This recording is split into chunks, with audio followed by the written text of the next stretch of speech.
Warning, this episode contains strong language or mature themes. Parental discretion is advised.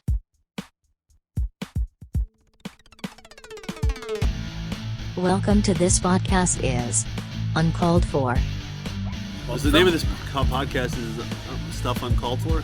This podcast is uncalled for. Podcast, all right. Well, what's uncalled for about it? What we doing at Tijuana? And you're like, what did you just say? It's a bit of a slap in the face and an insult. And then look, thank you back home. That's going to be great for the football chart. Yeah, it's kind of, what is that character from Guardians of the Galaxy who takes everything literally? Because it always happens. It always happens. That is uncalled for, Michael.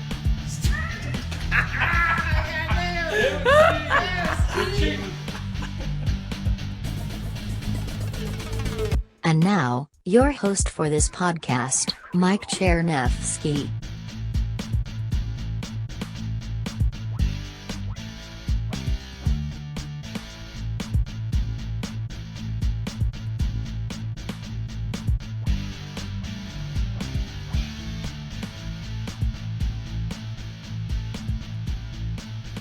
Everybody, welcome to the podcast.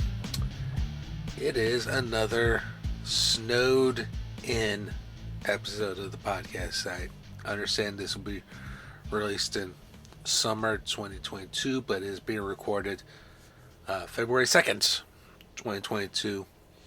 And it snowed pretty hard overnight to the point that classes got canceled, and I am snowed in. Literally. And the plows haven't come this way yet. So, we're doing another episode, and I thought, let's do something current events. Like I said, today is February 2nd. And it kind of ties in with something that we discussed on the second ever episode of the Winning Side Coaches podcast about Native American nicknames. So, I'm going to pause right here, and we're going to revisit that discussion between Tim and myself. So, listen to that, and we'll come back with closing thoughts and touch on current events.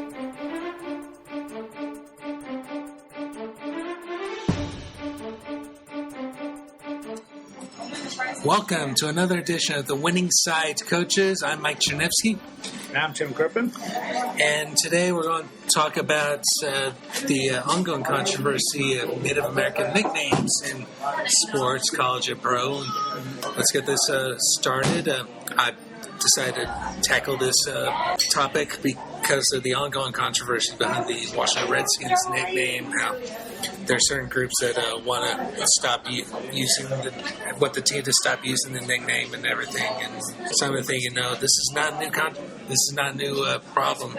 No, this has actually been going on for many, many years, and some people are, there's certain things, that people, are just going to feel uncomfortable and are just going to see things in a whole different light. And to me, I'm gonna start back, many, many years ago. There was a time in the NCAA where they were saying that all these college teams that have like Native American Indian names apparently were going to need to be shut down. Well, the first team, not shut down, more like sanctions, yeah, on them, or to change their name more or less. And the first team that came out and was just totally appalled by this was Florida State University. Well, in the case of Florida, it's Florida State, Central Michigan, and University of Utah. They actually got permission from those respective tribes. The Seminole tribe for Florida State, the Chippewa tribe for Central Michigan, and the Ute tribe for Utah. They got permission from those tribes to use those specific nicknames. Yeah. Yeah, and I was all for, you know, at least they were at least asking enough permission, you know, to doing that. You know, it's the ones that don't, you know, that it's like, hey, if you didn't ask the people in your that you use the land for, then you have no right to using that particular name. It's kind of what, well, maybe this is sort of off topic a little bit, but it's kind of like the Stanford Cardinals. The Cardinal was if you go back to the old days of what the Cardinal used to be, I mean, they were just appalled by that out there in Stanford. So you know what their logo is now? It's a tree. It's a tree. Their mascot is a dancing tree. Yes. Yeah. Well, I mean, at least it's a lot better than the UC Santa Barbara banana slugs. You know? But that's UC Santa Cruz. Oh, it's Santa Cruz. UC Santa Barbara, I believe, is the Gauchos. Gaucho. Yeah, you're right.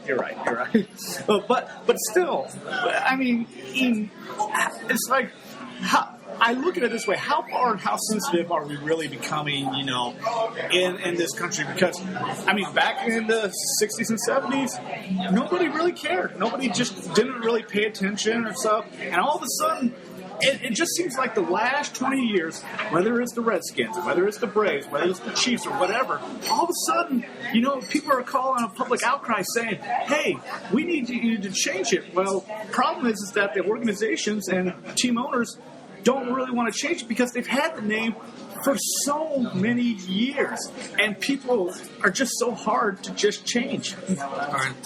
And on the college front, the most notable example, they tried to get the tribe's permission and failed miserably. It was the University of North Dakota. Yeah. They were the Fighting Sioux. Yeah. As it is right now, they don't have a nickname now.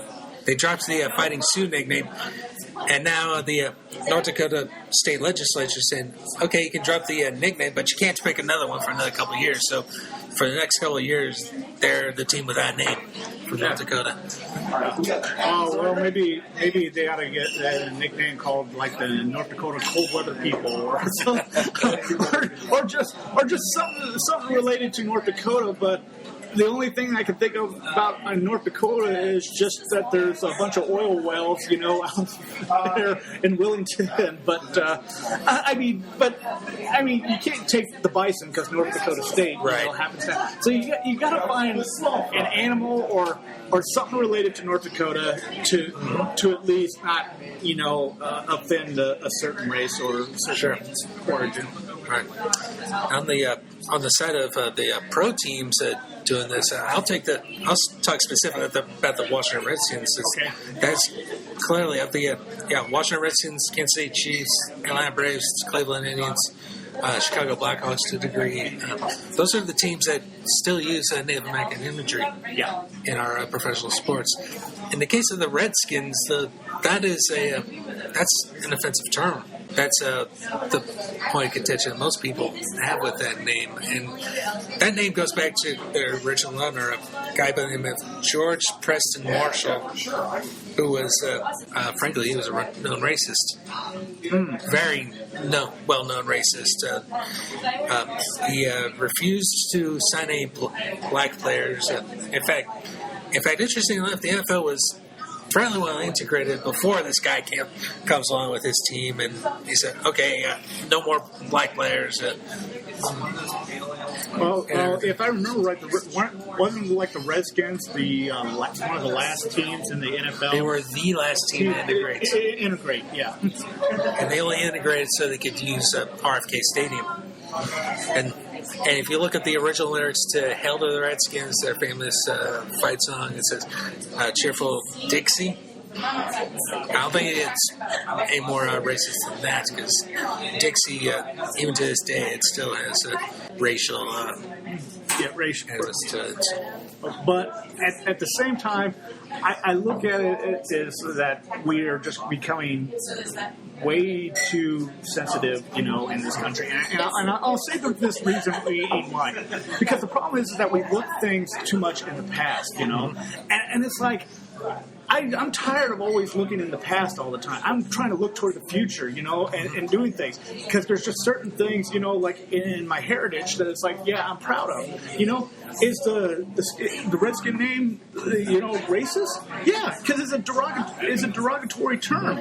But at the same time, I mean, I'll give you another example of a Washington team. You remember when they were known as the Washington Bullets? Exactly. At the because time. of street crime, they changed their name to Wizards. Wizards, And now I've even heard, from the Washington Wizards owners, that they want to go back to the Bullets, and it's like, that's not going to happen. Not in this day of age. They changed their jerseys. Their unis now look more like the Washington Bullets jerseys than after the name change. Well, here's what I can possibly understand. What if you still keep the Redskins name aspect, but maybe instead kind of change the logo, because you still got like the Redskins Indian logo right there in front. Why don't you just have like maybe like a couple of arrows like in a cross section, to make it look like it. Okay, it's still part of the Native American Indian team, but at least you don't have that image, on there. Even the Cleveland Indians still have Chief Wahoo, on their image. Yeah, I think with the Indians, they stopped actively using Chief Wahoo and are go with just a black C. Yeah. On there. Right. But you still see the patches, on their shoulders, while they're still playing in the game. And so, it's just kind of like we're getting a little bit subtle. We still keep the name, but we're just kind of keeping the old heritage. Right. And it should also be pointed out, too, that the Kansas City Star, our local newspaper, will not publish the word Redskins when talking about the Washington football team. Don't know if you knew that. No, I didn't know that the Star was that really hardcore, Which is ironic. So what do you? So wait, if the Redskins are playing the Chiefs, so what do you just call it? The Washington team? You just kind of leave it plain and simple. Yeah. Okay, that's what they do. Yeah. If we're trying to be politically correct, okay, I'm all for it, but I think sometimes we just take things just even a little bit too far than what we're even supposed to do. Right. And I think it's an interesting irony that the Kansas City Star will not publish the name Redskins. Yeah, but yet still the Kansas City NFL team also uses Native American imagery for Chiefs. Yeah, but at least with the Chiefs, they don't have like an image of an Indian and stuff. They just have like an arrowhead on the side of the helmet. And this stadium's called Arrowhead too. It's. Come on, we even use like a horse, with a woman, and the horse's name is War Paint. That's really old school. That's really, really old school. But it's like I said, Ed, before, I feel like in a way we just live too much in the past. We really live, and we're just too doggone sensitive to the point where it's like, we've got to do these changes and stuff. I think I'm all for subtle changes. Mm-hmm. I'm all for little subtle changes, but I'm not ready to go over the top. And when we go over the top, that's where I feel like we kind of just draw the line on that. Did basically the Europeans take over the Native Americans when they came to the land? Yes. Yes, we took over the land on that. And do we feel guilty about it? Yeah, we probably do. But you know what? That was years ago. That was, my grandparents did not come into this country until like the early part of the 20th century. All they were trying to do in this country was just try to make a better life for themselves. Right. But they can't take back for what their ancestors did about 200 years ago at the time. I look at it as like, come on, we've got to just kind of move forward. Are there still going to be problems? Yeah, there's always still going to be problems in this country because nobody is completely satisfied, and everybody says, well, if we do this and we do that, we'll be all happy. Oh, come on. Look, there's things, here in this country in sports that I'm not really happy about, that I wish to see things change, but guess what? in sports, they're just so slow to doing things. Sometimes sports, they'll do it a little bit more faster than the normal change. Like a good example, like Jackie Robinson. Yes. When Jackie Robinson first came, to this country, I mean, we were still in that day and age of being racist, in this country back in the 40s. Because at the time, it's like, oh, white person playing in Major League Baseball? Oh, shame. That's just terrible. But if you ever got a chance to see the movie 42, and it's a very good, I would highly recommend it. That gave me a much more different perspective because Branch Rickey, the owner, said, hey, look, eventually things are going to change. We're just going to just do it a little bit earlier than normal. Sure. And with time, when Jackie started to be good, great. He was the first to do it. Then all of a sudden you started seeing Larry Doby, American League first player to do it. For Cleveland. And you saw Satchel Paige. And then you saw more and more people coming in there. And it was all because, of Branch Rickey starting first before the rest of the country, whether it be politically and socially, came for that. And so for me, I applaud for sports, for doing that. Is it going to probably happen, with these Native Americans changing their names? Yeah, it probably will. But it's going to take some time. So to me, sports can be one of two things. It can be one for making changes, or it could be one that just says we're just too slow and we're just not quite ready to do it. All right. That sounds great. So that was from 2013, so 9 years ago, and I know that for a fact because it was the second episode we ever recorded, and we had a tendency to record episodes of that podcast in bunches. So yeah. Fast forward to today. Today, the team formerly known as the Washington Redskins decided, well, they went the last 2 years as just Washington Football Team, officially. But today they announced their new name is Washington Commanders. And I actually applaud them for I saw the jerseys and the logos, everything this morning, and I think it's awesome. Everything. And this come off the heels too of the Cleveland Indians changing their name.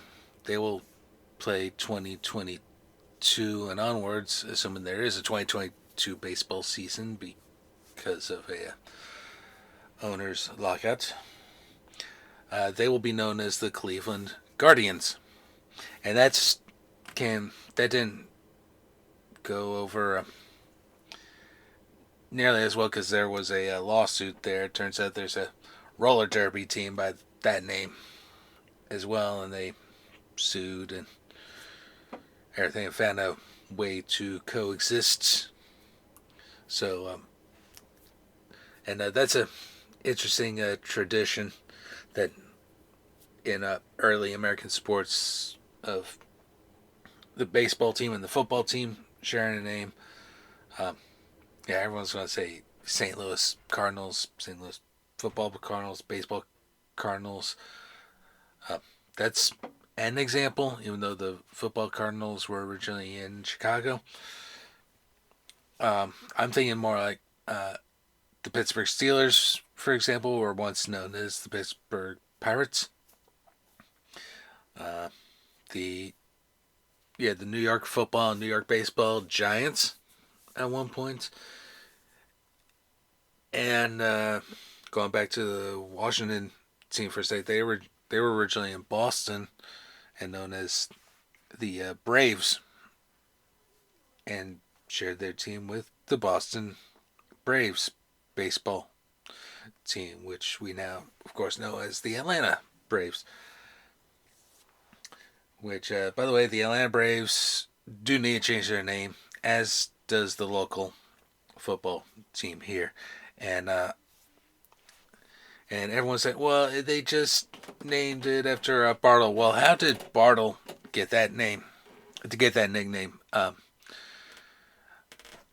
may have mentioned this once or twice on the podcast, but I'm a member of the tribe of Mikose, which is an honors camping society which is found in only 2 Boy Scout reservations here in the U.S., and they're both in western Missouri. One of those reservations, by the way, bears the name Atro Bartle.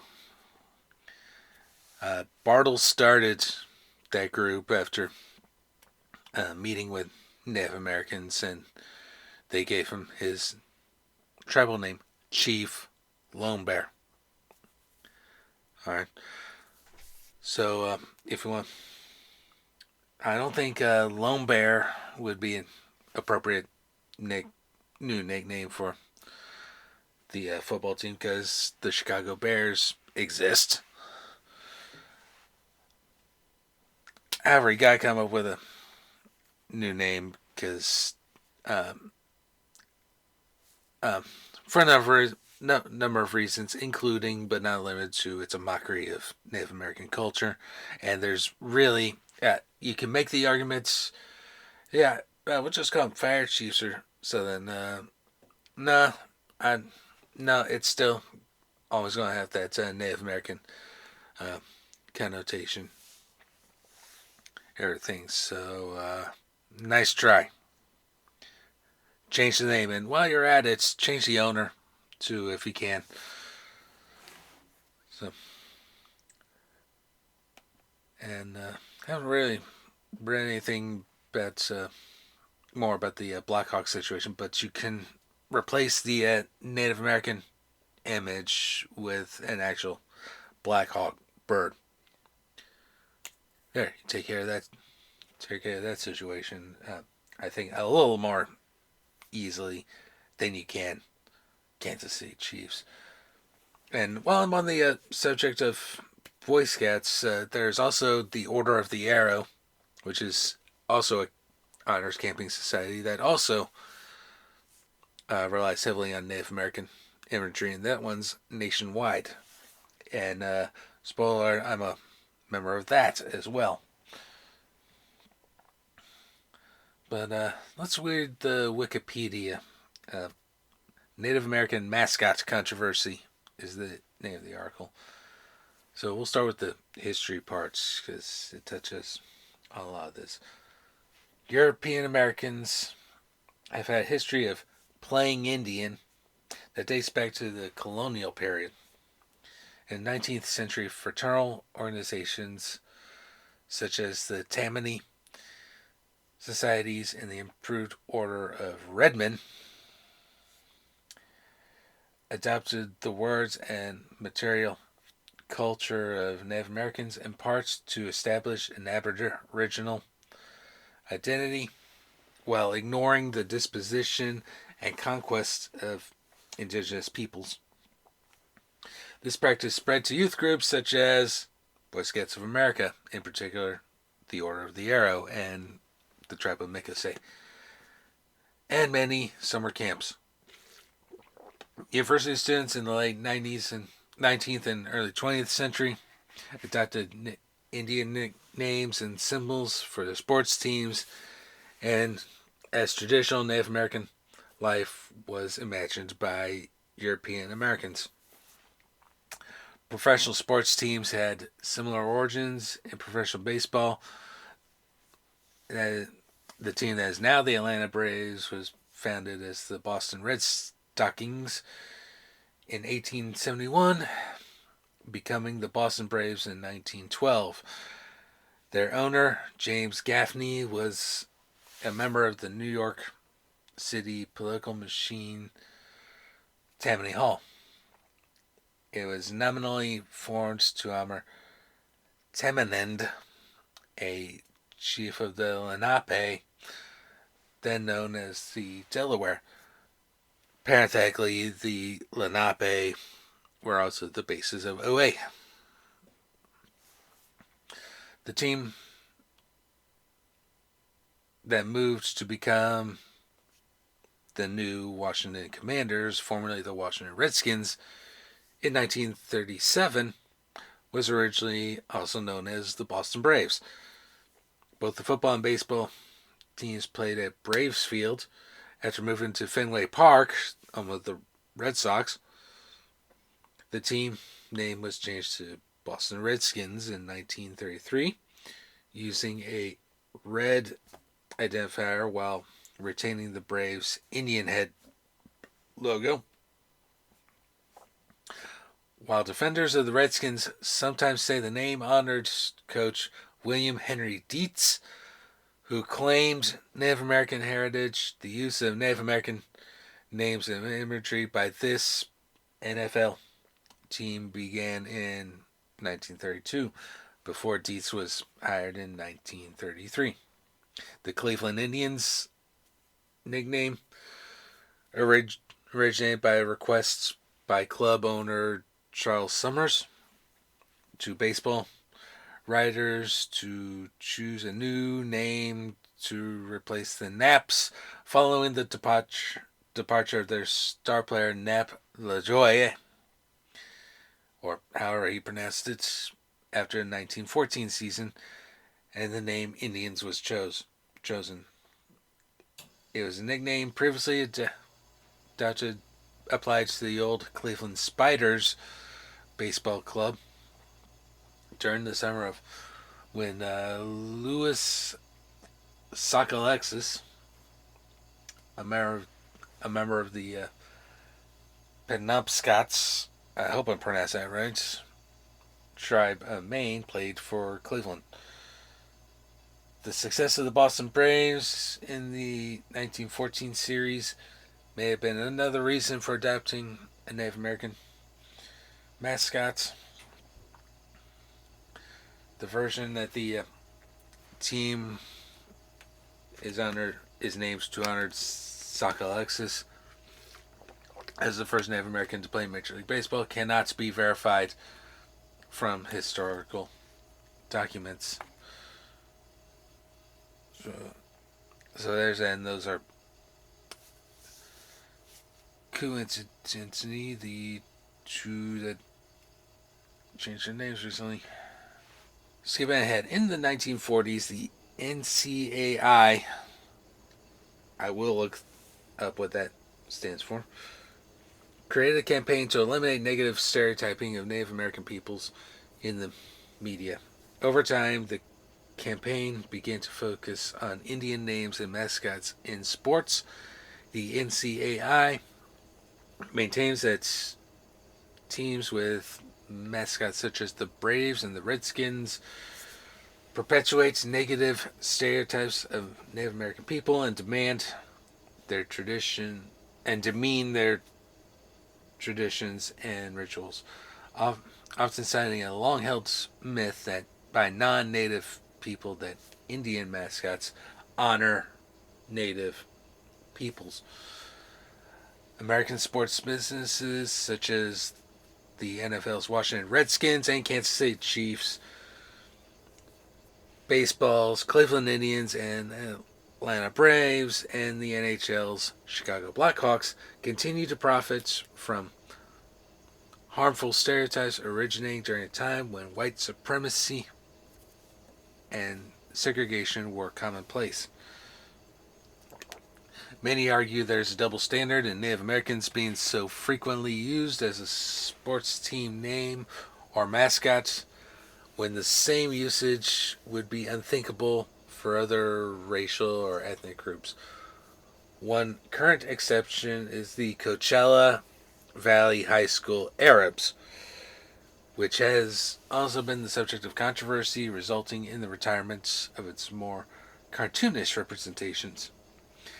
The University of Notre Dame Fighting Irish and the University of Louisiana Lafayette's Raging Cajuns are sometimes cited as counter-arguments to those that favor change. However, rather than referring to others, these teams employ symbols that European American cultures have historically used to represent themselves. The University of Notre Dame mascot, the leprechaun, is a mythical being that represents the Irish, who are both an ethnic and a national group. The University of Louisiana Lafayette mascot is an anthropomorphic cayenne pepper, an ingredient frequently found in Cajun cuisine. proponents of change also see a false equivalency in the arguments that if one group is not insulted by a particular portrayal, then no group has the right to feel insulted, which only serves to discount what Native American voices are saying. This argument ignores the vastly different backgrounds, treatments, and social positions of the groups, and the effects of systemic racism that continues to impact Native Americans, but no longer white minorities such as the Irish. Also ignored are the cumulative effects of hundreds of Native mascots compared to the rare use of white ethnic mascots. The U.S. Commission on Civil Rights called for an end to use of Native American mascots was only for non-native schools. In cases where universities were founded to educate Native Americans, such mascots may not be examples of cultural appropriation or stereotyping. Examples include the Fighting Indians of the Haskell Indian Nations University, right here in Lawrence, and the University of North Carolina at Pembroke, which continues to have a substantial number of Native students and close ties to the Lumbee tribe. We could talk ad nauseum about the high schools that have changed nicknames, but I'll keep this part short. Shawnee Mission North High School, forever they were known as the Indians, but in the past year or so they decided to change the nickname as well, and they have a new nickname. They are now going to be known as the Bison. So if a local high school can change the name, certainly the local football team can change the name as well. But in terms of the pro teams, 2 down, at least 2 to go, possibly 3. Depends on whether the Blackhawks decides to go more with the bird theme and less with the Indian theme. And I'll just leave it at that. So thanks everybody for listening. Keep supporting the podcast. Tell your friends about it. And we will talk to you next time, hopefully on something way less controversial.